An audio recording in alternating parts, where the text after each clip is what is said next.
Banyak di antara manusia yang terus saja lalai dengan masalah ini.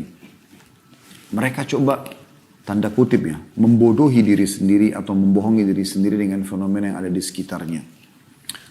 Banyaknya manusia yang telah hidup sebelum kita, jumlahnya bahkan mungkin miliaran, dari zaman Nabi Adam alaihissalam sampai manusia-manusia terdekat dengan kita, mungkin kakek kita atau ayahnya kakek atau ibunya kakek atau yang biasa kita bahasakan dengan eyang misalnya, yang mereka sebenarnya sudah banyak yang meninggalkan kita. Kemana mereka semuanya? Jawaban sederhana, ke kuburan. Apakah kuburan itu hanya sekedar tanah dan batu nisan? Itu jawabannya jelas bagi orang beriman, tentu tidak. Itu adalah alam barzah. Allah subhanahu wa ta'ala menyebutkan dalam Al-Quran, dalam surah At-Takatsur, A'udzu billahi minasyaitonir rajim, alhaakumut takatsur hatta zurtumul maqabir. Kalian terus sibuk mengumpulkan harta dunia, ya, prestasi dunia, dan kalian lupa padahal kalian akan menziarahi atau akan mendatangi kuburan itu. Kalla sawfa ta'lamun, kalian pada saat itu akan mengetahui ternyata di situ ada kehidupan. Tsumma kalla sawfa ta'lamun, kalian pasti akan mengetahui ada kehidupan di sana. Ya. Jadi jelas bagaimana bagi seorang muslim ada jawaban, ada kehidupan di sana, bukan hanya sekedar batu nisan dan tanah. Banyak sekali hadis menjelaskan masalah itu. Di antaranya adalah pada saat Nabi SAW selesai mengubur jenazah seorang sahabat, maka beliau pun SAW mengatakan, sesungguhnya orang mukmin kalau meninggal dunia maka akan datang kepadanya 3 sosok malaikat. Di sebelah kiri kanannya malaikat rahmat membawa kain kafan dari surga, dan satu di kepalanya malaikat maut yang membawa yang akan mengatakan kepada malaikat maut, akan berkata kepadanya, hai jiwa yang baik, keluarlah kepada menuju atau kepada rahmat Tuhanmu. Maka ruh itu keluar dengan sangat mudah sebagaimana air keluar dari mulut kendi. Kemudian belum sesaat keluar, dibungkus dengan kain kafan dari surga oleh malaikat rahmat di kiri kanannya, lalu dibawa ke langit. Setiap kali melewati pintu-pintu langit yang 7 lapis ke atas langit sana, menuju kepada Allah subhanahu wa ta'ala, malaikat di situ semua mengatakan, siapa ini? Bertanya kepada malaikat rahmat. Maka malaikat rahmat mengatakan, ini adalah Fulan bin Fulan, disebutkan namanya yang paling baik di dunia. Kemudian malaikat-malaikat itu mengatakan, semoga ruh ini lewat di sisi kami. Kata Nabi Muhammad SAW, karena ruh itu mengeluarkan bau lebih wangi daripada bau kasturi. Semoga kita insya Allah termasuk semuanya dalam kelompok ini. Kemudian kata Nabi SAW, terdengar suara dari langit. Allah berfirman, catatkan hambaku ini termasuk penghuni surga. Kembalikan jadi dunia, di sana saya ciptakan, di sana pula saya akan bangkitkan. Kemudian 3 langkah orang pengantarnya pulang, dia masih bisa mendengarkan suara sendal mereka, ya, terompas sendal mereka. 3 langkah, setelah 3 langkah sudah tidak lagi. Lalu datang malaikat mungkar nakir menunjukkan, lalu menanyakan kepadanya, siapa Tuhanmu, siapa, mendudukkan dia lalu bertanya ya, siapa Tuhanmu, siapa Nabimu, apa kitab. Lalu dia menjawab dengan sangat mudah, kata Nabi SAW, sesuai dengan firman Allah Subhanahu Wa Taala, yuthabbitullahu alladhina amanu bil qawli tsabit fil hayatid dunya wa fil akhirah. Allah akan menetapkan di lisan orang-orang beriman untuk menjawab pertanyaan-pertanyaan yang ditujukan kepada dia di dunia. Misalnya ditanya, kenapa kamu sholat, kenapa kamu puasa, kenapa kamu mengenakan jilbab, kenapa kamu mencari rezeki. Dan itu bisa dijawab kalau dia belajar. Dan juga di akhirat, maksudnya kata para ulama tafsir adalah di kuburan. Kemudian setelah itu dibukakan baginya pintu neraka, dan dia begitu ketakutan orang beriman ini. Kata malaikat, lihat dari apa Allah selamatkan dirimu. Lalu ditutup, lalu dibuka pintu surga. Sampailah ke dia wangi-wanginya surga tersebut dengan keindahan yang luar biasa. Dia kagum, malaikat mengatakan, ini tempat kau sekarang dan kau akan kekal di dalamnya. Maka dia pun, si mayit ini berdoa mengatakan, ya Allah cepatkan waktu karena aku ingin masuk ke dalam surgaku. Kemudian setelah itu datang di sebelahnya orang yang tampan, wangi, bersih. Sampai si jenazah ini, mayit ini kagum. Maka dia menanyakan, siapa kamu ini? Kata orang itu, saya adalah amal solehmu. Sholat bapak ibu, ya, puasa, sedekah, zakat, bakti sama orang tua, jenguk orang sakit, dan segala macam perbuatan kebaikan akan berbentuk makhluk yang sangat indah di kuburan. Dia mengatakan, saya amal soleh yang akan menemani kau sampai hari kiamat. Lalu Allah pun berfirman kepada para malaikat, bentangkan kuburannya seluas pandangan matanya. Dan juga tebarkan, ya, sampaikan ke dia permadaninya dari surga. Sehingga dia merasakan atau bisa melihat surga tersebut setiap harinya, setiap saat. Maka jadilah kuburannya taman dari taman surga, walaupun dia belum masuk ke dalam surga tersebut. Begitu juga kata Nabi SAW, kalau orang kafir meninggal dunia maka akan datang 3 sosok malaikat. 2 malaikat penyiksa di kiri kanannya yang membawa kain kafan dari neraka, 1 malaikat maut di ubun-ubun kepalanya akan mengatakan, hai jiwa yang busuk, keluarlah kepada kemurkaan Tuhanmu. Maka ruhnya pun tidak mau keluar, berserakan di tubuhnya. Kata Nabi SAW, lalu malaikat menarik dengan keras, ibaratnya seperti bulu domba yang dibasahkan, dililitkan di pohon berdurir, kemudian ditarik dengan keras sehingga berantakanlah bulu domba tersebut. Kemudian ya, ditangkap oleh malaikat penyiksa di kiri kanan yang membawa kain kafan dari neraka, lalu membungkusnya, kemudian membawanya ke langit. Baru di langit pertama saja para malaikat sudah menolak menerima ruh ini sambil menanyakan kepada malaikat penyiksa, siapa ruh ini? Maka disebutkan nama yang terburuknya di dunia, Fulan bin Fulan. Lalu para malaikat mengatakan, semoga tidak lewat di sisi kami, karena sungguhnya ruh itu, kata Nabi SAW, mengeluarkan bau busuk, lebih busuk daripada bau bangkai. Wa na'udzubillah, semoga Allah selamatkan kita dari kelompok ini. Kemudian terdengar Allah mengatakan, catatkan hambaku ini termasuk penghuni neraka, kembalikan dari dunia, di sana saya ciptakan, di sana pula saya akan bangkitkan. Sama tadi kasusnya, dimasukkan ke dalam kuburan ruhnya, kemudian 3 langkah mereka pulang, para pengantar masih didengarkan trompa senjata, setelah itu sudah tidak lagi. Lalu Mungkar Nakir datang mendudukkan dia, lalu menanyakan, siapa Tuhanmu, siapa Nabimu, apa kitabmu? Maka dia hanya mengatakan, saya tidak tahu, saya cuma ikut-ikut dulu orang bilang apa. Jadi walaupun dia hafal apa yang harus diucapkan, tidak bisa diucapkan oleh orang seperti ini. Lalu kemudian dibukakan baginya pintu surga, dan dia melihat keindahannya. Lalu dia kagum, kata malaikat, lihat dari apa kau haramkan dirimu. Harusnya kau bisa masuk ke sini, tapi kau sendiri yang tidak mau. Ditutup lalu dibuka pintu neraka, dia mendengarkan suara gemuruhnya, lutupan-lutupannya, luar biasa menakutkan. Ya. Maka malaikat mengatakan, ini tempat kau sekarang dan kau akan kekal di situ. Maka dia pun berdoa mengatakan, ya Allah jangan kau cepatkan waktu, karena aku tidak ingin ke nerakaku. Lalu datang di sebelahnya orang yang sangat buruk tampangnya, menakutkan, bau badannya busuk, sampai dia ketakutan. Lalu dia mengatakan, siapa kamu ini? Orang itu mengatakan, saya amal burukmu yang akan menemani kau sampai hari kiamat nanti. Kemudian Allah mengutus kepadanya malaikat yang tidak punya pendengaran dan penglihatan, yang membawa sebuah besi, yang kalau besi itu seluruh jin dan manusia bersatu untuk membalikkan, maka mereka tidak akan mampu. Dihantamkanlah ke kepala orang ini, sehingga dia hancur lebur. Ya, kemudian diutuhkan kembali, terus begitu sampai menjelang hari kiamat. Riwayat yang kedua, dua-duanya riwayat Bukhari, berbunyi, kata Nabi SAW, maka dinding kuburannya akan menjepit tubuhnya sampai tulang rusuknya seperti ini. Dan boleh memberikan isyarat dengan jari-jarinya disatukan satu sama yang lain. Kemudian hancurlah dia, lalu kemudian diutuhkan kembali seperti itu. Dan sebagian ulama mengatakan, menggabungkan kedua riwayat ini, mengatakan dia dipukul sambil dijepit. Begitu terus sampai hari kiamat, maka kata Nabi SAW dalam penutupan hadis, jadilah kuburannya lubang dari lubang neraka. Jadi seperti itu keadaan yang digambarkan oleh baginda Nabi SAW. Dan kita bisa lihat hampir setiap hari ada saja jenazah. Ya. Bahkan ulama mengatakan termasuk tanda-tanda kiamat bagi seseorang. Ya. Tanda-tanda kematian dia menuju kepada hari kiamat, hari pembangkitan. Dan hari hisab tentang amal-amal yang dilakukan baik ataupun buruk. Sehingga dia menuju kepada kehidupan abadinya, surga atau neraka. Adalah lahirnya generasi.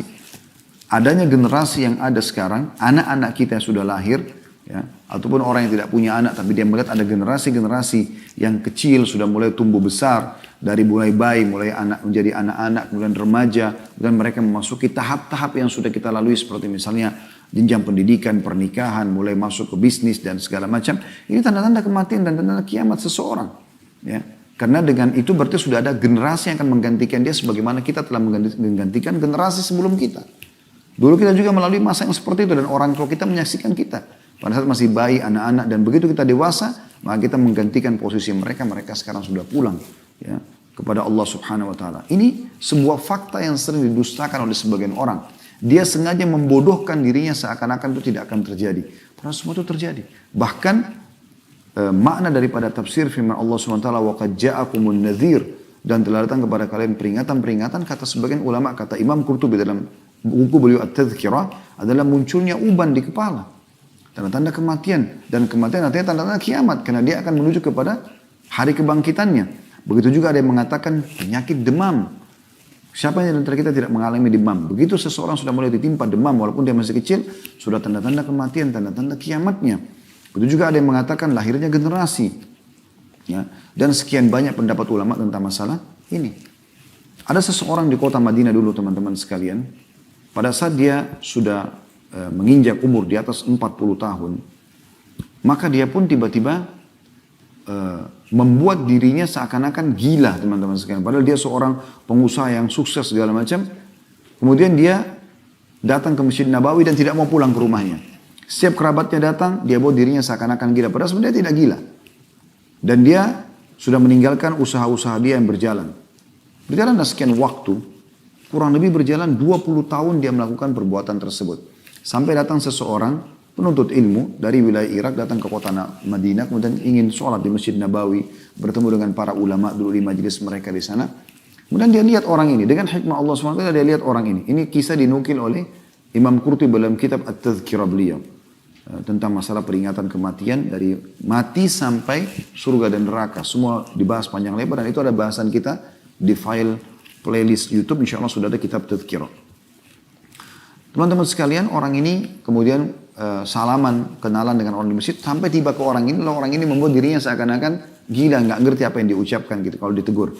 Tapi selama 3 hari tinggal di Masjid Nabawi orang ini, tidak tinggal di penginapan, dia tinggal di Masjid Nabawi karena ingin memperbanyak ibadah.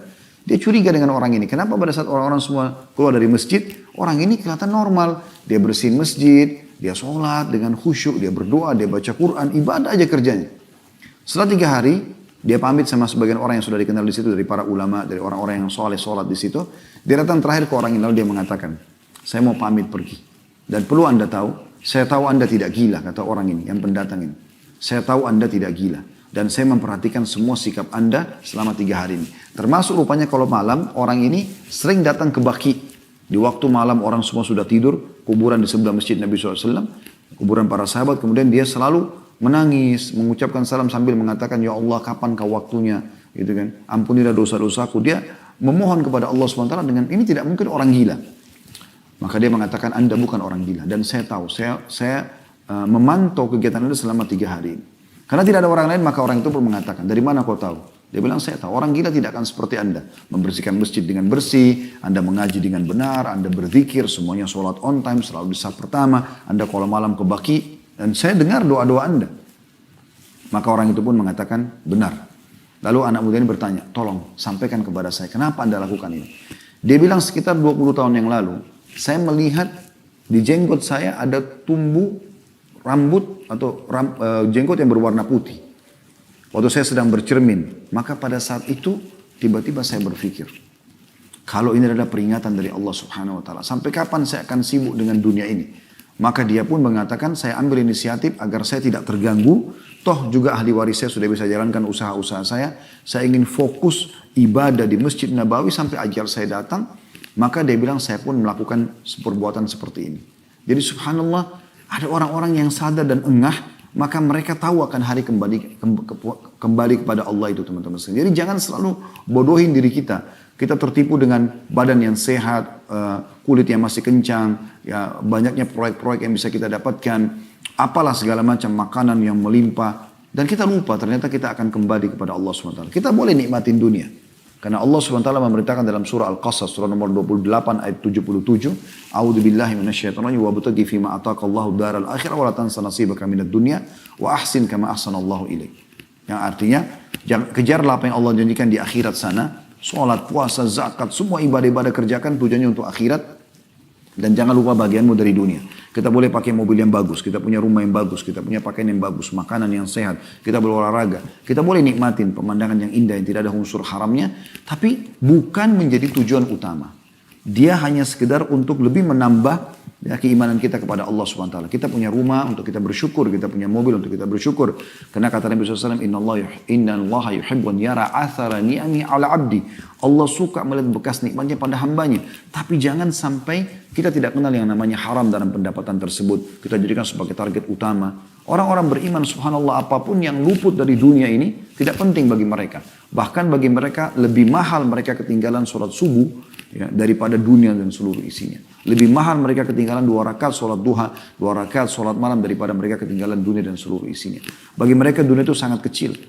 Makanya para tabi'in mengatakan kami menemukan kaum, maksudnya para sahabat yang tidak ada nilainya dunia di sisi mereka kecuali hanya seperti atau bahkan lebih ringan ya daripada sebelah sayapnya lalat. Artinya tidak penting bagi mereka hilangnya dunia. Yang penting jangan mereka kehilangan ibadahnya.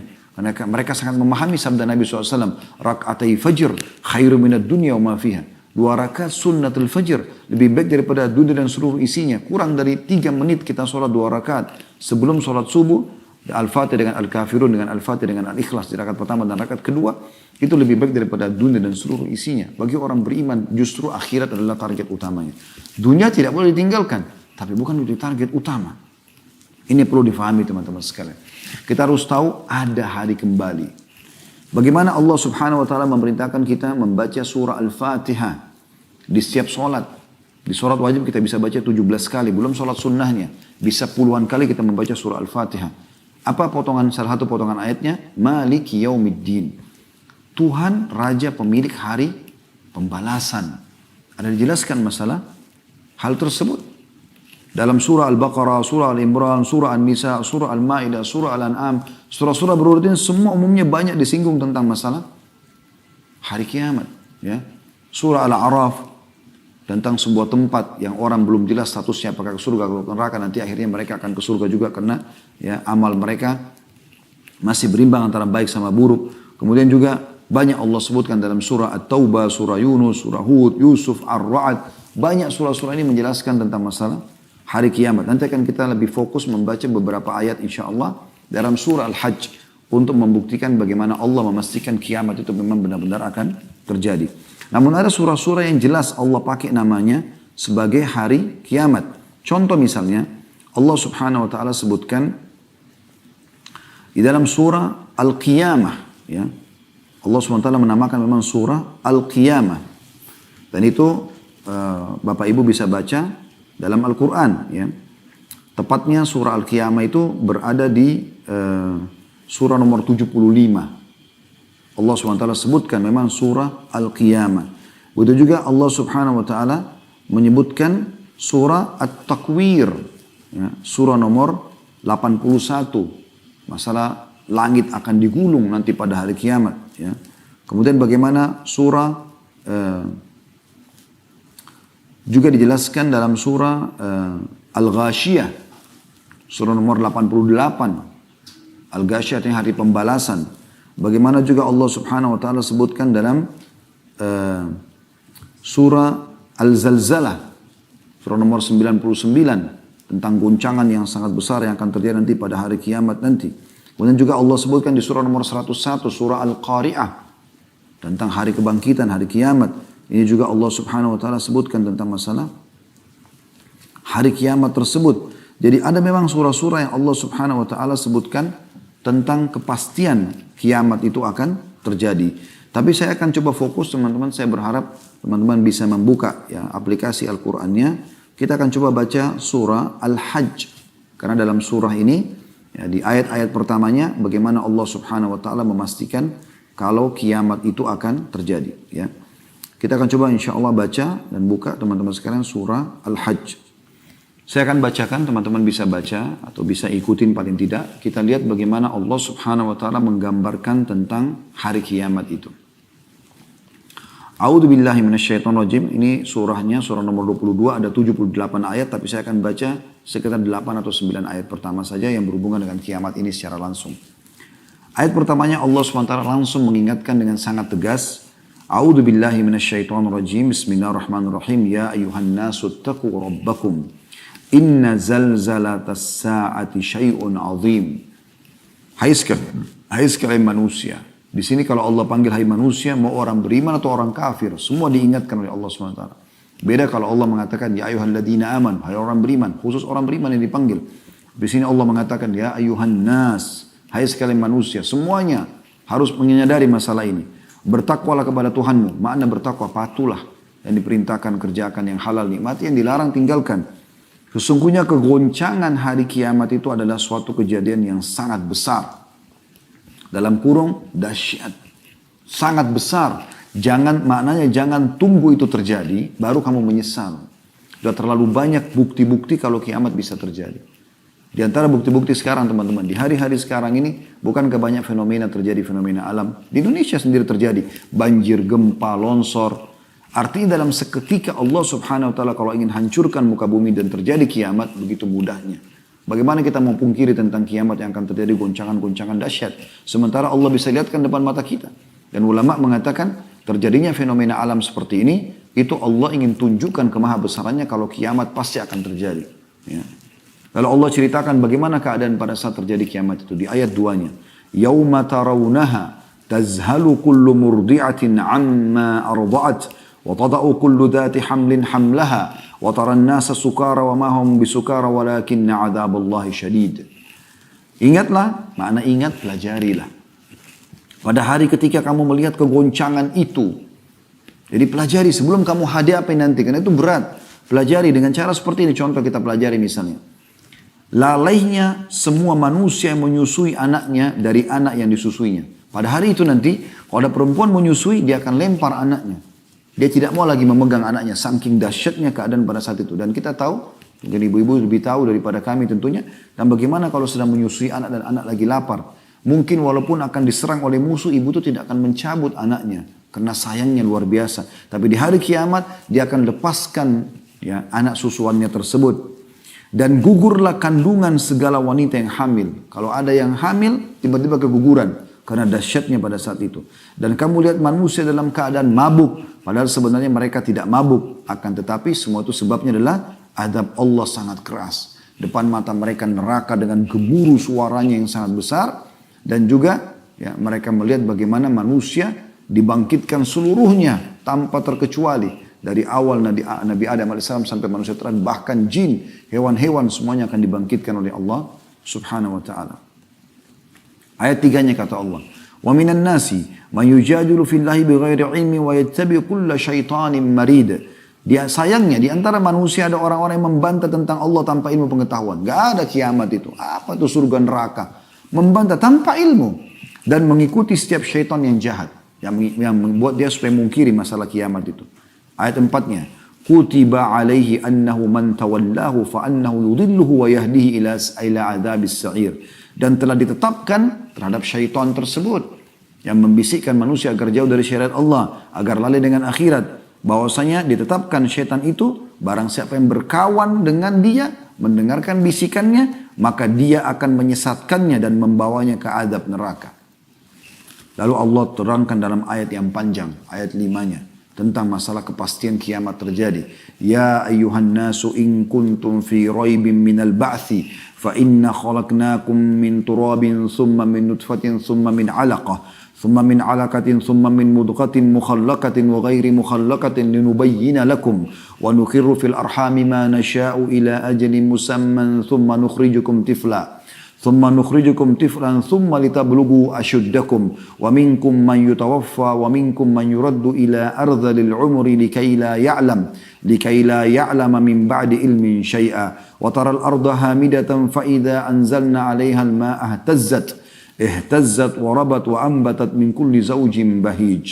Artinya, hai manusia, jika kamu dalam keraguan tentang kebangkitan dari kubur, ada hari kiamat, maka ketahui ya, tentu kiamat punya banyak nama. Hari kiamat, ya, hari pembangkitan, Yaumuddin, Malik Yaumuddin, hari pembalasan, Yaumul Ba'ats, ya, hari dibangkitkan, dikeluarkan dari kuburan, banyak nama-namanya. Maka ketahuilah, sesungguhnya kami telah, kalau kamu ragu, maka kami akan ajak kamu berbicara, hai Musa, dengan akal kemanusiaanmu. Kami telah menciptakan kamu, menjadikan kamu dari tanah, Nabi Adam alaihissalam. Kemudian dari setetes mani, setelah itu generasinya mulai berkembang dengan setetes sperma dituangkan ke rahim seorang wanita. Kemudian dari segumpal darah, kalau ketemu seluruh sama sperma akan menjadi segumpal darah. Semua ilmu medis sudah mempelajari masalah itu. Dan sekarang dengan teknologi canggih bisa kita tonton semua itu secara ilmiah. Kemudian dari segumpal daging, darah berubah jadi daging. Yang sempurna kejadian dan yang tidak sempurna. Agar kami jelaskan kepada kamu dan kami tetapkan dalam rahim. Siapa yang akan hidup, siapa yang akan gugur. Apa yang kami kehendaki sampai waktu yang telah ditentukan. Kami tentukan jenis kelaminnya, kapan dia keluar, lahir umur 7 bulan kah di perut ibunya, 8 bulan kah, 9 bulan kah, laki-laki atau perempuan, jenis kelaminnya, kemudian rambutnya, kulitnya, segala macam. Kemudian kami keluarkan kamu sebagai bayi. Kemudian dengan beransur-ansur kamu sampailah kepada kedewasaan. Dan di antara kamu ada yang diwafatkan dan ada pula yang di antara kamu yang dipanjangkan umurnya sampai pikun. Supaya dia tidak mengetahui lagi sesuatu pun yang dahulu telah diketahuinya. Jadi Allah ceritakan, kalau kau ragu dengan kebangkitan setelah kau mati nanti, bagaimana dulu kami ciptakan kamu sendiri, begitu juga kami akan bangkitkan kamu. Ini prosesmu untuk kamu diciptakan itu. Dan pada saat itu kamu akan lihat bumi kering. Kemudian apabila telah, dan ini contohnya Allah mengatakan, dan kamu lihat bumi itu kering, tandus. Kemudian apabila telah kami turunkan air hujan di atasnya, hiduplah bumi itu dan suburlah dan menumbuhlah berbagai macam tumbuh-tumbuhan yang indah. Artinya, begitulah kami bangkitkan kalian. Tadinya orang sudah mati, masuk ke tanah, kering, jadi tulang belulang. Bagaimana tanah tandus pun kami turunkan hujan, lalu kemudian jadi subur, tumbuh-tumbuhan, begitu juga kami akan bangkitkan kalian. Ayat 6-nya. Dzalika bi anna Allah huwal haqq wa annahu yuhyil mauta wa annahu ala kulli syai'in qadir. Yang demikian itu karena sungguhnya Allah dialah yang hak dan sungguhnya dialah yang menghidupkan segala yang mati dan sungguhnya Allah Maha Kuasa atas segala sesuatu. Sehebat apapun kita teman-teman, kita akan kembali kepada Allah Subhanahu wa taala.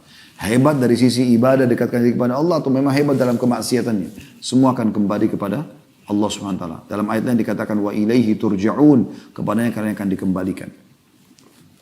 Di ayat 7-nya, wa anna as-sa'ata atiyatun la raiba fiha wa anna Allah yab'atsu man fil qubur. Dan sungguhnya benar-benar hari kiamat itu pasti datang. Ini sebab kita namakan judul kita kiamat pasti datang dari potongan ayat ini. Allah mengatakan dan sungguhnya hari kiamat pastilah datang. Tidak ada keraguan kepadanya. Dan bahwasanya Allah membangkitkan semua orang yang ada di dalam kubur. Ya. Lalu kemudian Allah SWT tutup, ini ayat terakhir kita baca sampai ayat 8-nya. Allah SWT mengatakan wa minan nasi ma yujadilu fillahi bighairi ilmin wala hudan wala kitabim munir. Tapi sayangnya di antara manusia ada orang-orang yang membantah tentang Allah tanpa ilmu pengetahuan, tanpa petunjuk dan tanpa kitab atau wahyu yang bercahaya.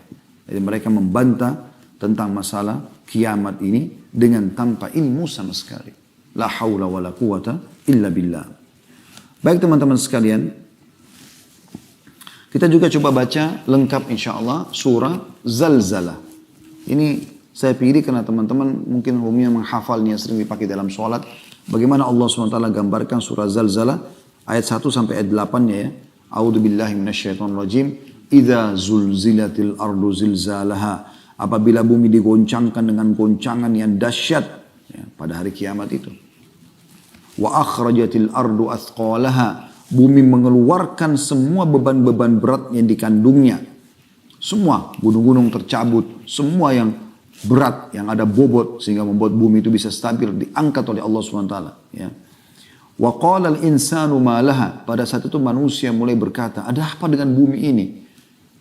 Selanjutnya, yauma idzin tuhadditsu akhbaraha. Pada hari itulah bumi menyampaikan tentang beritanya. Ya. Bi anna rabbaka auha laha. Bahwasanya Tuhanlah Allah yang telah memerintahkan dia menjadikan atau terjadi seperti itu. Yauma idzin yasdurun nasu ashtatan liyura a'malahum. Pada saat itu manusia akan dibangkitkan ya, dalam keadaan bermacam-macam. Nah, ada penjelasan macam-macam adalah orang beriman akan bercahaya, orang kafir akan hitam kelam. Ya. Faman ya'mal mithqala untuk mereka melihat amal-amal mereka, faman ya'mal mithqala dzarratin khairan yara. Siapa yang berbuat seperti biji sawi dari kebaikan, dia akan lihat. Sekecil apapun kebaikan yang Bapak Ibu lakukan, tidak ada yang sia-sia. Wa may ya'mal mithqala dzarratin syarran yara. Siapa yang berbuat seperti biji sawi dari keburukan, dia juga akan lihat dan semua akan dipertanggungjawabkan. Ini jelas 8 ayat semuanya cerita tentang masalah neraka. Maksudnya hari kiamat, hari kiamat. Dan sangat jelas. Begitu juga dalam surah Al-An'am, Allah Subhanahu wa taala juga menyebutkan ya, dalam surah Al-An'am, surah nomor 6 ayat 158. Allah Subhanahu wa taala berfirman, Al-An'am surah nomor 6 ayat 158. A'udzu billahi minasyaitonir rajim.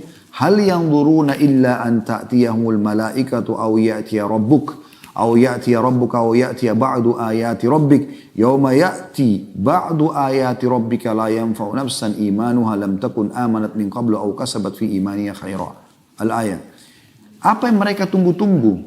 Orang-orang yang masih tidak mau taubat, tidak mau kembali kepada Allah, tidak mau beriman kepada Allah. Apa yang mereka tunggu-tunggu kata Allah? Tidak lain hanyalah kedatangan malaikat ya, kepada mereka untuk mencabut nyawa mereka. Menunggu kematian. Setelah lihat malaikat maut baru mereka mau sadar. Gitu ya. Atau kedatangan Rob, ya, atau Rob kalian, maksudnya di sini adalah bertemu dengan Allah Subhanahu Wa Taala pada hari kiamat. Allah akan hisab mereka. Atau kedatangan sebagian tanda-tanda Robmu, Tanda-tanda kiamat. Nanti akan kita jelaskan insya Allah karena kiamat tidak akan terjadi sampai tanda-tandanya terlihat semua. Pada hari datangnya sebagian tanda-tanda Rabbmu itu tidaklah bermanfaat lagi iman seseorang bagi dirinya sendiri yang belum beriman sebelum itu. Dan atau dia belum mengusahakan ya kebaikan dalam masa imannya tadi. Jadi kalau sudah datang hari kiamat, datang kematian, nggak ada lagi manfaatnya tentu. Ya. Kemudian teman-teman sekalian, kita juga bisa melihat di dalam ya, surah Maryam, surah nomor 19, ayat 68 sampai 72. Ini ayat Al-Quran terakhir yang kita baca di pembukaan ceramah kita ini. Insya Allah kita akan kuatkan dia dengan hadis-hadis Nabi SAW dan tanda-tanda kiamat ya. Surah Maryam silakan buka surah nomor 19 ayat 68 sampai 72. Ya, yang bunyinya, A'udzubillahi minasyaitonirrajim. فَوَرَبِّكَ لَنَحْشُرَنَّهُمْ وَالشَّيَاطِينَ ثُمَّ لَنُحْضِرَنَّهُمْ حَوْلَ جَهَنَّمَ جِثِيًّا ثُمَّ لَنَنْزِعَنَّ مِنْ كُلِّ شِيعَةٍ أَيُّهُمْ أَشَدُّ عَلَى الرَّحْمَنِ عِتِيًّا ثُمَّ لَنَحْنُ أَعْلَمُ بِالَّذِينَ هُمْ أَوْلَى بِهَا صِلِيًّا وَإِن مِّنكُمْ إِلَّا وَارِدُهَا كَانَ عَلَى رَبِّكَ حَتْمًا مَقْضِيًّا ثُمَّ نُنَجِّي الَّذِينَ اتَّقَوْا وَنَذَرَ الظَّالِمِينَ فِيهَا جِثِيًّا. Demi Rabbmu, hai Muhammad, pasti terjadi. Sesungguhnya akan kami bangkitkan mereka bersama syaitan-syaitan. Para orang-orang kafir, orang ahli maksiat akan dibangkitkan. Syaitannya pun akan dibangkitkan yang menggoda mereka. Kemudian kami akan datangkan mereka di sekeliling Jahannam, neraka, bersama-sama dalam keadaan berlutut. Ya, terhina mereka. Kemudian pasti akan kami tarik dari tiap-tiap golongan siapa di antara mereka yang sangat durhaka kepada zat yang maha pemurah, pada Allah. Dan kemudian kami sungguh lebih mengetahui orang-orang yang seharusnya dimasukkan ke dalam neraka itu. Gak ada lagi negosiasi, gak ada lagi sogokan, gak ada manipulasi di hari kiamat. Semua pasti jelas. Yang ahli surga akan jelas, ahli neraka akan jelas. Anda tidak akan punya apa-apa lagi di sana untuk membela diri. Dan tidak ada seorang pun darimu melainkan akan mendatangi neraka itu. Orang kafir akan masuk ke dalam, orang beriman akan lewat di atasnya. Karena sirat akan dibentangkan di atas neraka itu. Ya, baru kita menuju ke surga. Semua tujuannya agar kita pun kalau masuk ke surga insya Allah pernah melihat neraka itu. Dan bagaimana besarnya nikmat Allah yang kita rasakan karena selamat dari api neraka. Apalagi sampai masuk ke dalam surga. Kemudian Allah mengatakan, ya, dan sesungguhnya itu sesuatu yang pasti terjadi. Ya, lewat di neraka itu. Kemudian kami akan menyelamatkan orang yang bertakwa ya, dari neraka itu agar masuk ke dalam surga lewat di atas sirat. Dan kami akan tinggalkan orang-orang zalim dalam keadaan berlutut atau terhina. Ya.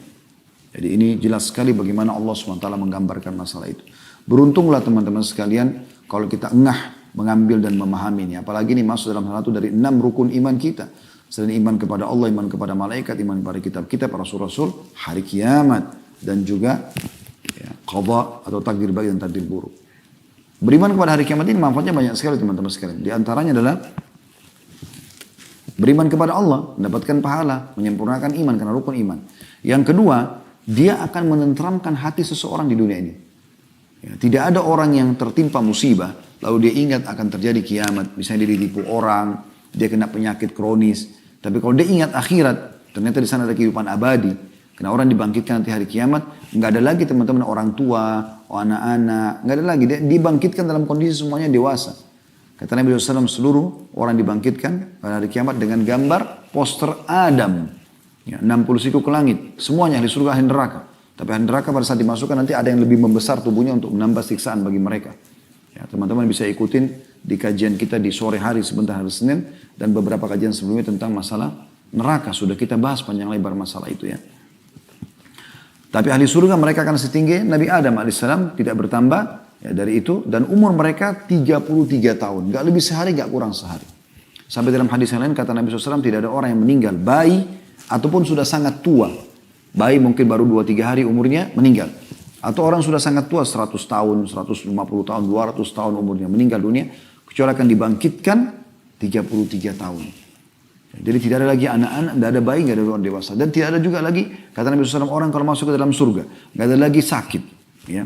Nggak ada beringus, nggak ada meludah, kata Nabi SAW, nggak ada buang air besar, nggak ada buang air kecil. Orang ahli surga tidak akan rusak pakaiannya, tidak akan habis masa mudanya. Nggak ada WC di surga itu. Nggak butuh orang kamar mandi. Kata Nabi SAW, semua makanan minuman yang tidak dibutuhkan oleh tubuh mereka akan keluar dalam bentuk keringat yang lebih wangi dari bau kasturi. Semua kehidupan yang berbeda, ya, abadi selamanya. Dan kita sedang menuju ke sana.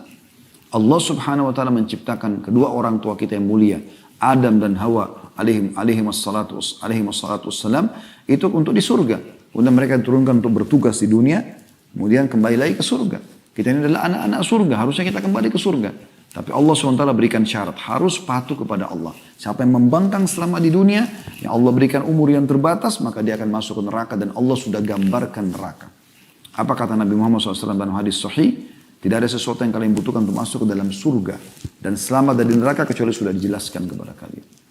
Jadi jelas. Kata Nabi SAW juga, kalian semua akan masuk surga kecuali orang yang menolak. Kata para sahabat, "Wa ya Rasulullah?" Siapa yang nolak itu ya Rasulullah? Kata Nabi SAW, "Man ata'ani dakhala al-jannah." Siapa yang patuh kepada aku akan masuk surga. "Wa man asani dakhala an-nar." Siapa yang durhaka maka akan masuk dalam api neraka. Ya. Jadi kiamat ini teman-teman sesuatu yang pasti datang. Harus kita punya persiapan. Pernah ada sahabat bertanya dalam hadis Bukhari Muslim, "Ya Rasulullah, siapakah orang mukmin yang paling cerdas?"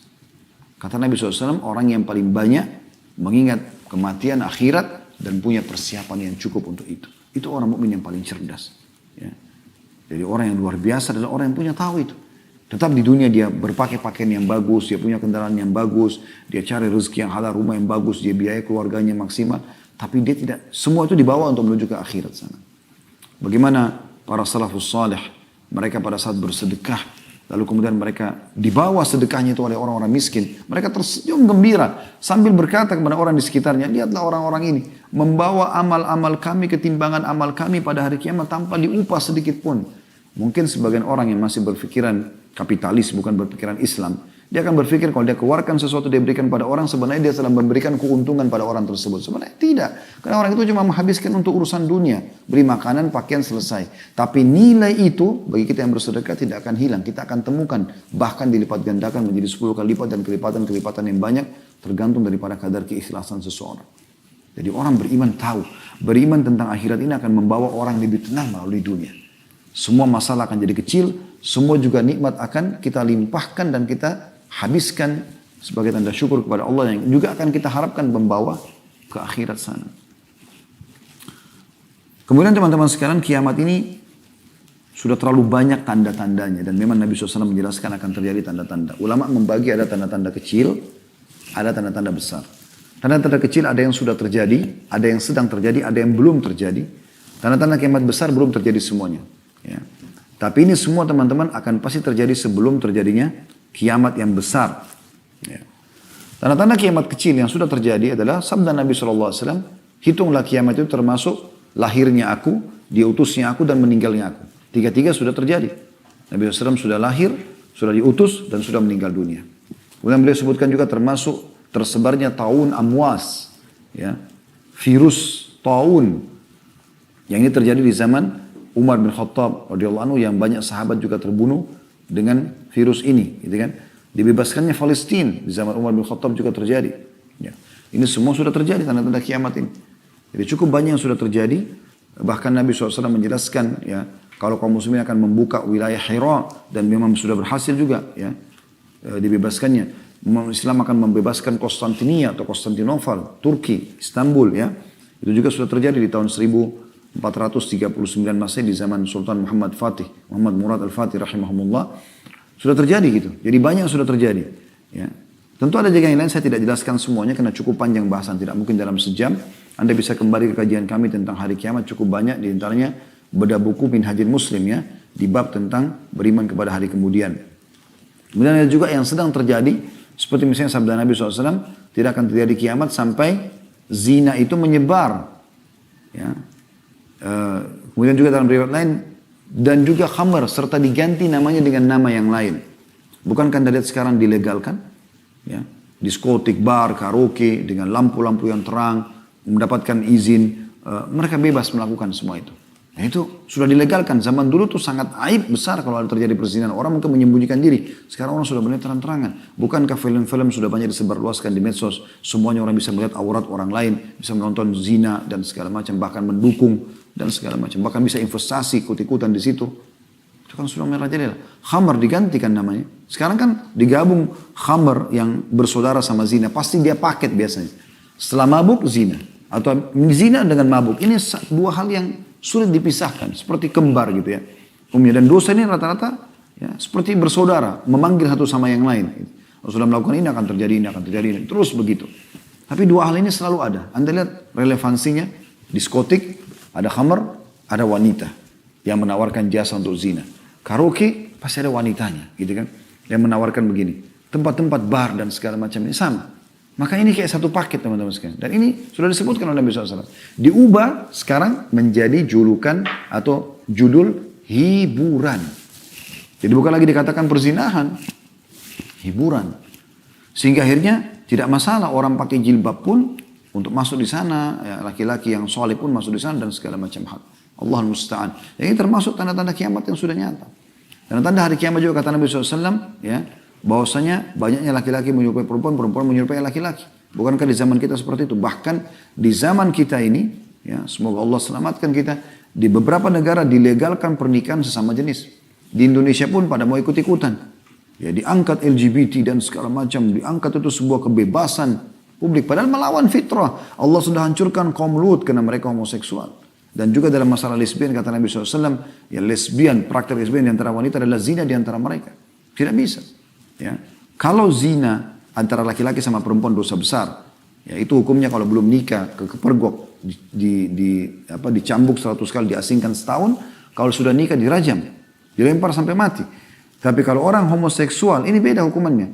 Kata Abdullah bin Umar atau Abdullah bin Abbas, kalau pelaku ini sodomi atau homoseksual ini, kalau kepergok dan ketahuan, dia dicari tempat tertinggi di sebuah kota itu, lalu didorong dari atas. Kemudian dilempar, dirajam dengan batu dari bawah. Sudah nikah atau belum nikah? Kalau zina, rajamin nanti kalau sudah nikah. Tapi ini tidak. Karena beratnya hukuman terhadap hal-hal tersebut. Tapi subhanallah, sekarang sudah dianggap seperti yang biasa. Bahkan sudah biasa orang, dianggap biasa sekali orang itu pacaran, pinggir jalan, pegang-pegangan, bukan halal suami istri, ciuman. Bahkan mereka berzina. Ya, di tempat-tempat umum, di kebun-kebun dan segala macam. Dan lebih parah kadang-kadang melakukannya di kuburan. Tempat yang harus dijadikan sebagai ibrah. Peringatan kata Nabi SAW, ziarahilah kubur karena mengingatkan hari akhirat. Mereka malah melakukan kemaksiatan di tempat-tempat haram seperti ini. Atau tempat-tempat yang harusnya dimuliakan, maka mereka lakukan perbuatan haram di situ. Ini semua termasuk tanda-tanda kiamat. Ya. Dan ada beberapa yang lain tentunya, juga ada tanda-tanda kiamat yang kecil yang belum terlihat.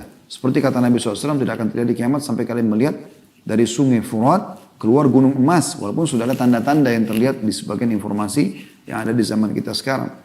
Juga termasuk yang belum terjadi adalah kembalinya Jazirah Arab ya dengan sungai-sungai, kebun-kebun ya. Sekarang kan yang kita tahu Jazirah Arab termasuk Saudi terutama sekarang adalah banyak padang pasir. Tapi subhanallah dalam 10 tahun terakhir ini itu selalu turun salju. Di hari-hari sekarang ini kita baru 2 hari yang lalu saya temukan lagi cuplikannya bagaimana, dan itu tidak asing di medsos. Di Tabuk selalu turun salju yang sebelumnya mungkin tidak seperti itu. Dan sampai dijadikan sebagai bahan khutbah Jumat oleh para imam-imam haram. Bagaimana memperingatkan masalah ini. Kalau salju itu pada saat dia cair dia akan membawa air yang sangat banyak. Dan itu bisa membuat subur. Dan beberapa titik Jazirah Arab sudah mulai kelihatan hijau. Dalam subhanallah 2-3 hari saja hujan. Maka kita lihat padang pasir itu berubah menjadi hijau. Saya saksikan sendiri beberapa kali seperti itu ya. Maka ini termasuk tanda-tanda kiamat yang sudah nyata sebenarnya. Termasuk ada malhamah kubra. Atau peperangan terjadi antara umat Islam dengan Bani Asfar, ya orang-orang non-Muslim, ya, dan pada saat itulah terakhir tanda-tanda hari kiamat karena di penutupan hadis tanda-tanda kiamat kecil maksudnya. Kata Nabi SAW pada saat Muslimin sudah sampai ke Rum. Rum ini Allahu alam di mana posisinya, tapi kata Nabi SAW pasukan Muslim akan sampai ke Rum. Dan pada saat itu iblis akan berubah menjadi manusia lalu mengatakan kepada kaum muslimin kalau Dajjal telah keluar di tengah-tengah kalian. Maka pada saat itu umat Islam umumnya sudah tahu itu tanda-tanda kiamat besar. Kalau Dajjal keluar, mereka pun bubar, mereka kembali kepada atau ke kota-kota dan negara mereka masing-masing. Pada saat mereka kembali ternyata mereka baru sadar itu berita bohong. Dan di saat itulah betul Dajjal akan keluar kata Nabi SAW. Maka keluarlah tanda-tanda kiamat besar. Dan tanda-tanda kiamat besar ini dikumpulkan oleh atau dikumpulkan dalam sebuah hadis yang sahih, ada 10 hadis riwayat Imam Ahmad. Kata Nabi SAW, Inna sa'ata la takunu hatta takuna 10 ayat. Sebenarnya kiamat yang besar sekali, ya, hidupnya sangkakala, kemudian hancurnya semua planet-planet bertabrakan, semua akan hilang, ya, dan tersisa hanya Allah Subhanahu wa taala dan yang Allah inginkan dari surga dan penghuninya, dari bidadari, bidadara, pelayan, semua itu mereka tuntut yang Allah inginkan itu semua mungkin, ya. Karena Allah mengatakan dalam ayat, nanti akan kita bacakan ayatnya, pada saat itu sangkakala maka semua yang di langit dan di bumi akan meninggal, hancur, kecuali yang Allah inginkan. 10 tanda-tanda itu disebutkan, yang pertama adalah khasfun bil masyriq wa khasfun bil maghrib wa khasfun bi jaziratil Arab. Tentu di sini sebagian ulama mengatakan dalam hadis ini bukan urutannya, ya, tapi disebutkan secara acak oleh Nabi SAW. Urutannya sebagian ulama mendahulukan Dajjal. Di sini disebutkan Dajjal yang ketiga. Di sini terjadi adalah 3 tanda kiamat sekaligus, terjadinya longsor besar di daerah timur bumi ini atau timur Jazirah Arab. Timurnya berarti Asia kita, ya. Dari Irak, Iran, Rusia, Afghanistan sampai ke bawah Indonesia ini, itu dikenal dengan timur Jazirah Arab. Kemudian akan terjadi longsor di barat Jazirah Arab, Afrika, benua yang besar. Kemudian juga akan terjadi longsor besar di Jazirah Arab. Ini 3. Longsor ini kata sebagian ulama sudah tidak bisa lagi ditutup karena besarnya. Kemudian yang keempat disebutkan dalam hadis ini, tapi sekali lagi bukan urutannya, ya. Nah, karena dijelaskan oleh para ulama ada urutan sendiri. Kemudian dukhan, keluarnya kabut yang sangat besar. Ya, kabut yang sangat besar yang menutupi mayoritas bumi ini. Kemudian disebutkan yang kelima adalah Dajjal, keluarnya Dajjal. Nah, akan kita jelaskan insyaallah satu persatu poin ini biidznillah ta'ala, mudah-mudahan ada waktu, ya. Kemudian yang keenam adalah Dabbatul Ard, keluarnya hewan melata di muka bumi, hewan tapi bisa bicara dengan bahasa manusia.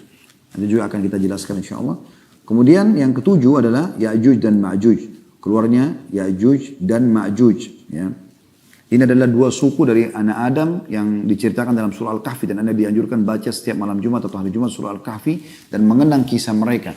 Bagaimana Raja Dzulkarnain itu menutup atau menyembunyikan mereka bukan menyembunyikan sebenarnya, lebih menghalang mereka di sisi sebuah gunung yang ditutup dengan beberapa besi yang dicairkan, ditaburi dengan cairan timah cair, ya, sehingga menguatkan gunung tersebut dan tidak bisa ditembus oleh Ya'juj Ma'juj, tapi mereka akan keluar nanti di akhir zaman nanti. Yang ke-8 tulu'us syams min maghribiha, keluarnya terbitnya matahari dari tempat terbenamnya. Sekarang terbit dari timur, kalau terbenam di barat, nanti akan terbalik di hari kiamat itu, menjelang hari kiamat. Ya, kemudian yang ke-9 adalah narun takhruju min qa'ril adan. Ya. Tamurrun nasu wa tazulu tarhalun nas, sampai situ, ya. Artinya api yang akan keluar dari pusat kota Aden. Kota Aden ada di Yaman, yang akan menggiring manusia. Dan yang ke-10 antara adalah nuzul Isa ibnu Maryam, ya, keluarnya atau turunnya Nabi Isa alaihissalam dari langit nanti akan memimpin di muka bumi. Baik teman-teman, ini kurang lebih, ya, sebutan secara acak, tapi kalau ulama coba menyusun sesuai dengan riwayat-riwayat yang ada, maka mereka menyebutkan yang pertama dari 10 adalah keluarnya Dajjal. Karena disebutkan dalam hadis tentang peperangan muslimin dengan Bani Asfar atau orang-orang non-muslim, ya, yang besar-besaran nanti perang besar. Bahkan kata Nabi SAW, karena akan melawan mereka, dan mereka dibawa 80 bendera. Jadi sangat besar sekali perang tersebut, dan umat Islam akan memenangkan peperangan. Pada saat mereka tiba di Rum, maka syaitan menjelma jadi manusia, lalu mengingatkan Islam kalau Dajjal telah keluar di tengah-tengah mereka. Maka mereka pun kembali, itu tanda-tanda kiamat kecil terakhir. Ternyata Dajjal belum keluar, tapi pada saat itu Dajjal akan keluar. Dajjal diambil dari kata-kata Dajjala yang berarti kekacauan, dan dia adalah dari anak Adam. Nabi SAW sebutkan cirinya cukup banyak, saya ringkaskan karena lihat waktu. Dahinya lebar dan rambutnya keriting, ya, kemudian dia memiliki kulit yang agak cenderung kepada gelap, ya, memiliki dada dan pundak yang lebar, dan dia memiliki mata yang rusak, ya, sebelah kanannya. Kata Nabi SAW, ketahuilah Dajjal memiliki mata yang rusak dan Tuhan kalian tidak rusak matanya, ya. Karena dia akan mengaku sebagai Tuhan. Lalu Nabi SAW sebutkan dalam sebuah hadis, Dajjal akan keluar di tengah-tengah kalian, maka dia akan tinggal selama 40 hari. Maka 40 hari dalam riwayat dikatakan seharinya seperti setahun, seharinya seperti sebulan, seharinya seperti sepekan, hari-hari sisanya seperti hari-hari kalian. Jadi kalau setahun berarti 1 tahun. Ya, kita pegang misalnya lafaz Nabi SAW secara zahirnya begitu. Setahunnya kan 40 hari. Kalau kita kurangi 1 hari berarti sisa 39 hari. Setahun, hari keduanya seperti sebulan. Itu sudah setahun sebulan. Hari ketiganya seperti sepekan. Berarti setahun, sebulan, sepekan. Kalau dikurangi 3 hari dari 40 hari, sisa 37 hari. Ini sebulan sepekan tepatnya. Ya, 37 hari. Berarti setahun, 2 bulan, 2 pekan, dia akan membuat kerusakan di muka bumi. Lalu kata Nabi SAW, tidak ada tempat pun di muka bumi kecuali dia akan lalui. Dan orang-orang yang dilewatin wilayahnya, ya, yang beriman padanya maka wilayahnya akan subur, mengaku dia sebagai Tuhan. Yang tidak mengaku dia sebagai Tuhan maka akan sulit, peceklik, akan susah hidup mereka. Ya. Dajjal terus saja mengelilingi muka bumi kecuali Mekah dan Madinah. Dia tidak bisa masuk. Kata Nabi SAW, dia akan tiba di Madinah dan dia akan mengajak pengikutnya naik ke atas sebuah gunung. Lalu dia menunjuk ke arah masjid Nabi SAW sekarang sambil mengatakan, apakah kalian lihat istana putih itu? Dan subhanallah di hari-hari kita sekarang Masjid Nabawi seperti istana putih. Kata Nabi SAW, kata Dajjal, dia mengatakan, apa kalian lihat istana putih itu? Kata mereka, iya. Kata Dajjal, itulah istana Muhammad yang aku tidak diizinkan untuk masuk ke dalamnya. Maka Dajjal tidak bisa masuk di Madinah. Dan ini kisah cukup panjang.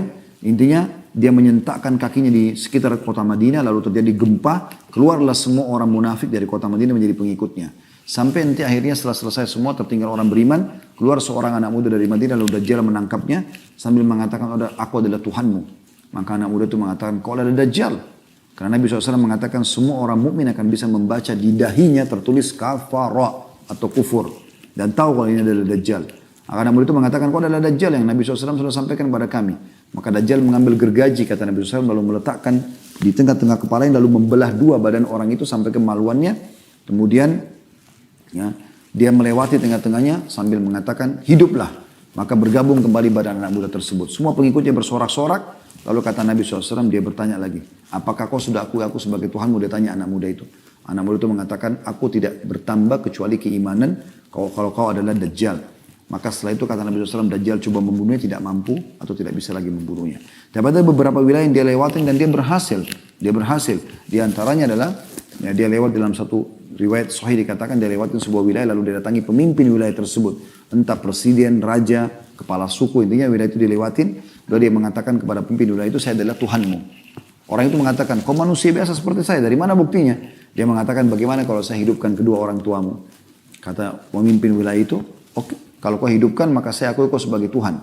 Maka setelah itu pun, ya Dajjal mengatakan tunjukkan di mana kuburannya. Begitu ditunjukkan lalu Dajjal mengatakan keluarlah. Lalu keluarlah kedua orang tuanya, pemimpin wilayah tersebut, ibu dan ayahnya. Kemudian berkata kepada anaknya, ya, berimanlah kepadanya karena dia adalah Tuhanmu. Nah setelah itu pemimpin wilayah itu pun beriman pada Dajjal, mengakui Dajjal sebagai Tuhan, lalu semua wilayah mengikuti pengiman kepada Dajjal. Tapi di sini teman-teman pentingnya, untuk membaca sebuah hadis Anda harus baca sampai tuntas, jangan tidak tuntas. Karena dalam closing hadis, penutupan hadis kata Nabi SAW, dan ketahuilah sesungguhnya ya, kedua orang tua orang itu, pemimpin itu adalah syaitan yang menjelma untuk menipu manusia. Jadi tidak benar bahwasanya dua-dua itu dikeluarkan oleh Dajjal, tapi ini dukungan terhadap Dajjal dari syaitan. Wa na'udzubillah. Ya, kemudian setelah itu Allah SWT turunkan Nabi Isa ya untuk membunuh Dajjal pada saat itu. Keluarlah Dajjal, Nabi Isa AS turun kata Nabi SAW pada saat keluar seseorang dari keturunanku bernama Mahdi atau namanya seperti namaku Muhammad bin Abdullah, kemudian membawa pasukan ke masjid Menara Putih di negeri Syam. Kemudian disitulah dia akan mengimami orang sholat asar. Isa turun sambil memegang kedua sayap ya, malaikat, kemudian ikut sholat bersama dengan mereka. Lalu Nabi Isa memimpin pasukan tersebut menuju ke wilayah Palestina, ya, tempat Dajjal ada, kemudian membunuh Dajjal. Kata Nabi SAW, Isa pun pada saat tampil dan dilihat oleh Dajjal, Dajjal melepuh seperti melepuhnya barang, ya, meleleh gitu ya, dia meleleh. Maka dibunuhlah oleh Dajjal, Dajjal dibunuh oleh Nabi Isa AS. Nabi Isa menghancurkan salib, membunuh babi-babi dan seterusnya, dan kisah cukup panjang masalah itu. Kemudian setelah itu Nabi Isa memimpin keadilan di muka bumi, lalu keluar Ya'juj dan Ma'juj setelahnya. Jadi ini urutannya kurang lebih. Ya'juj dan Ma'juj ini dua suku akan keluar, kata Nabi SAW, Allah berfirman kepada Isa, hai Isa, ya, selamatkanlah dirimu ke gunung Tur di Palestina, ya, bersama pengikutmu, karena aku akan mengeluarkan hamba-hambaku yang tidak ada orang yang mampu melawannya. Maka mereka akan keluar, Ya'juj dan Ma'juj itu, kemudian mereka akan membuat kerusakan di muka bumi. Ya'juj dan Ma'juj ini golongan tersendiri. Mereka manusia seperti kita, tapi mereka punya ciri-ciri sendiri yang mereka ini berbeda sama kita. Memang Allah SWT jadikan mereka sebagai cobaan. Mereka hidupnya semuanya kerusakan. Mereka membunuh siapapun yang selain mereka. Dan ciri salah seorang antara mereka akan meninggal dunia kalau memiliki 1000 anak. Baru dia tahu dirinya akan meninggal dunia. Saya pernah tanyakan kepada dosen kami pada saat mempelajari masalah tanda-tanda kiamat ini. Apakah ada di antara manusia kayak seperti kita ini yang bergabung sama pasukan mereka? Maka beliau mengatakan tidak ada. Jadi itu dari mereka sendiri. Dan mereka Allah izinkan untuk menyebar kerusakan di muka bumi. Mereka makan segala macam hal.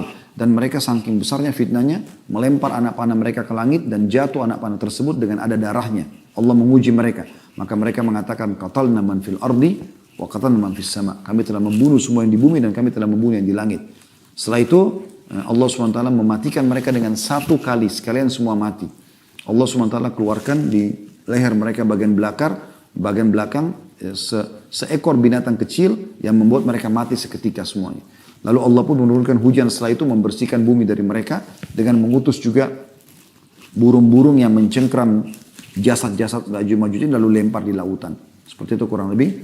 Dan setelah itu ya terjadilah keamanan sampai Nabi Isa meninggal dunia. Keluar tanda-tanda setelah itu manusia mulai menyimpang lagi, ya mulai menyimpang, mulai menjauh. Maka keluarlah tanda-tanda ya yang selanjutnya, yang keempat yaitu keluarnya dabbah, keluarlah hewan. Ya, hewan melata yang bisa berbicara. Yang membawa cap, kata Nabi SAW. Mengingatkan manusia agar mereka jangan sampai melanggar hukum Allah. Lalu dicaplah siapa yang beriman dan siapa yang kafir pada saat itu.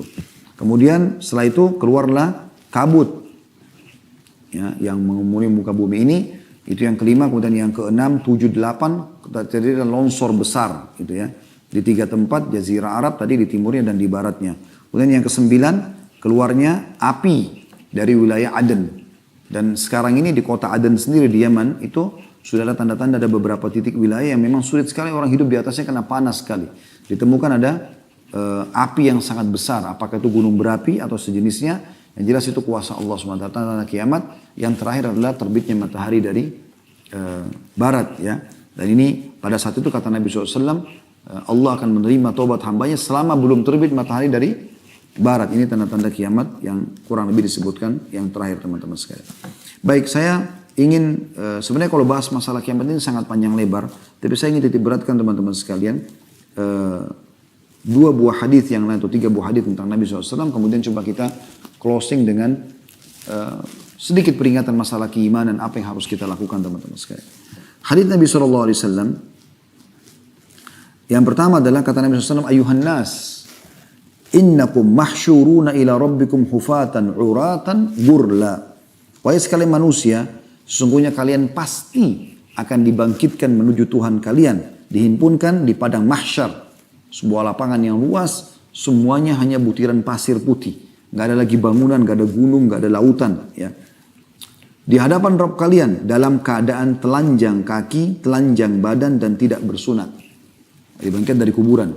Tapi tentu nanti dalam hadis lain dijelaskan kata Nabi SAW, awal yang akan dibukakan tanah sehingga dibangkitkan adalah aku.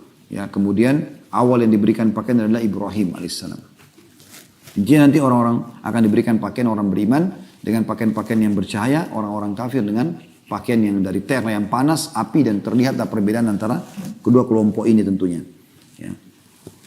Kemudian kata Nabi SAW, ketahuilah bahwa sesungguhnya orang pertama yang diberi pakaian adalah Ibrahim AS. Dan ketahuilah bahwa sesungguhnya nanti akan didatangkan beberapa orang dari umatku. Lalu mereka diseret ya, ke sebelah kiri.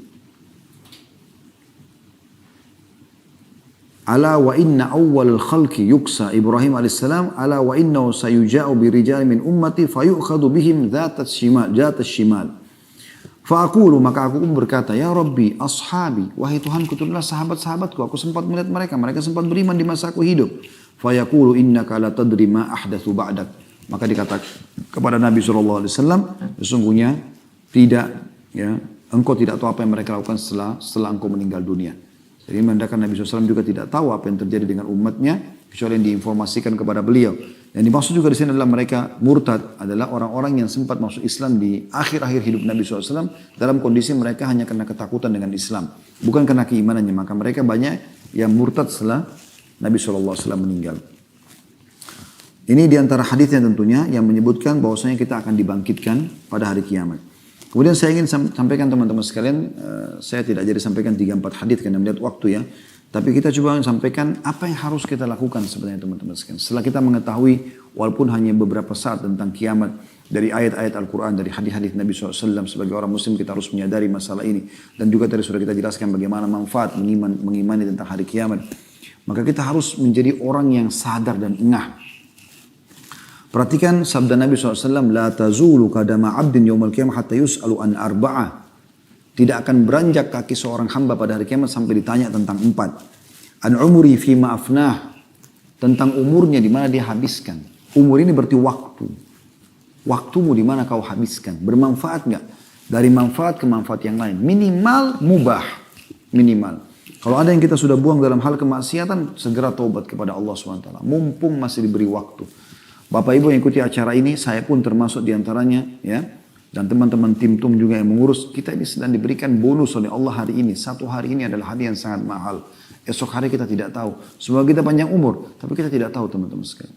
Setiap saat kita bisa meninggal dunia. Setiap saat bisa datang malaikat maut. Dan hanya akan dikenang saja Anda. Beberapa saat juga kenangannya. Jadi misalnya saya duduk begini. Tiba-tiba malaikat maut saya lihat di ujung ruangan. Bukan mendoakan diri, tapi bisa terjadi. Anda semua tidak lihat, saya lihat, lalu kemudian direnggutlah nyawa saya seketika meninggal. Semoga insyaAllah husnul khatimah, meninggal. Jatuh. Orang kan hanya mengenang Khalid Basalamah pernah ceramah. Selesai. Sehari, sebulan, setahun, habis itu orang sudah melupakan semua itu. Bahkan mungkin yang mendoakan anak, mungkin cucu. Selebihnya Allahu alam. Apakah masih mendoakan? Sekarang Anda tanya diri Anda sendiri. Apakah Anda masih mengenang atau bahkan mendoakan kakek-kakek Anda? Generasi yang kesekian ke atasan? Mungkin kita sudah lupakan mereka. Seperti itu. Maka kita harus beramal buat diri kita sendiri. Kita harus isi dengan hal yang bermanfaat. Maksimalkan. Kata sebagian salaf, masa lalumu sudah berlalu. Kalau kebaikan syukurilah. Kalau keburukan kau bertobat. Hari ini adalah harimu, maksimalkan. Dan hari esok sesuatu yang belum jelas. Maka kau hanya bisa membuat program. Kita tidak tahu. Kita berangan-angan insya Allah panjangkan umur. Tapi bisa mati seketika. Jangan terus-menerus selalu dengan kecantikan, dengan kegagahan, dengan kekayaan. Sehingga lupa bahwa akan ada hari kembali. Segera selamatkan diri. Dan yang bisa selamatkan adalah diri Anda sendiri. Itu penting. Lalu kata Nabi SAW. Wa'an ilmihi ma'amila bihi. Ilmunya. Apa yang dia kerjakan dengan ilmunya. Belajar ilmu. Ilmu agama atau ilmu bermanfaat. Kalau dia belajar ilmu yang tidak bermanfaat. Seperti misalnya sihir dan segala macam. Ini lebih parah ini. Ilmu agama aja akan ditanya. Kau sudah praktekkan belum? Sudah ajarin belum? Semua itu Allah kasih kesempatan kita untuk belajar agar kita mengajarkan kepada orang lain. Ilmunya akan ditanya. Kemana? Kan? Ada orang subhanallah mau masuk surga sendiri. Belajar hanya dia sendiri. Dia tidak ajarin kepada orang lain. Bagaimana bisa? Padahal Allah berikan kesempatan kita untuk melipat gandakan pahala dengan mengajarkan kepada orang. Bahkan kata Nabi SAW, Allah subhanahu wa ta'ala yang di langit sana, ya, seluruh penghuni langit, seluruh penghuni bumi termasuk semut di lubangnya dan ikan-ikan yang ada di lautan, semua memohon ampun pada pengajar kebaikan. Akhi, ajarin orang sebuah hadis, sampaikan sebuah wasiat, kirimkan sebuah pesan di WA, di grup, di medsos, pajang status yang baik-baik yang mengingatkan orang masalah kebaikan. Saya pernah mengirim sebuah hadis yang saya share di kontak saya. Hadis sudah umum. Man kana akhiru kalami la ilaha illallah dakhala jannah. Siapa yang akhir kalimatnya la ilaha illallah masuk ke dalam surga. Karena setiap hari saya kadang-kadang kirim sesuatu, ya. Pada saat Allah berikan kemudahan. Pada saat itu masih ada BBM yang beberapa waktu tahun yang lalu masih lebih banyak dipakai BBM pada saat itu daripada WA. Maka subhanallah beberapa hari kemudian ada seorang ustaz, teman sahabat dekat saya, dia cerita sama saya, dia bilang, antum tahu nggak berapa hari lalu waktu antum kirimkan hadis tentang kalimat la ilaha illallah itu? Terus saya bilang iya, ingat. Berpapasan waktu antum kirim itu dan ana buka handphone, mertua ana lagi sakarat, dia bilang. Mertua lagi sakarat. Dan ana belum sempat mentalkinnya, membaca itu jadi ana mentalkinnya. Subhanallah, saya tiba-tiba berpikir, Mungkin kita anggap remeh, tanda kutip hadis seperti ini, oh mungkin orang semua sudah tahu. Ternyata ada di antara orang yang kita kirimkan mendapatkan manfaat. Ya, Allah bisa menyelipkan pahala buat kita karena kita mengirim kepada dia dan dia amalkan, mentalkin mertuanya pada saat itu. Mungkin dengan itu Allah selamatkan ke surga. Jangan pernah anggap remeh sebuah kebaikan. Ajarkan yang sudah kita ketahui, merasa pedulilah dan semua pelanggaran yang terjadi di depan mata kita bagi orang lain adalah kesempatan kita berbuat amal saleh. Kalau semua orang sudah berbuat kebaikan, kita mau dapat pahala dari siapa?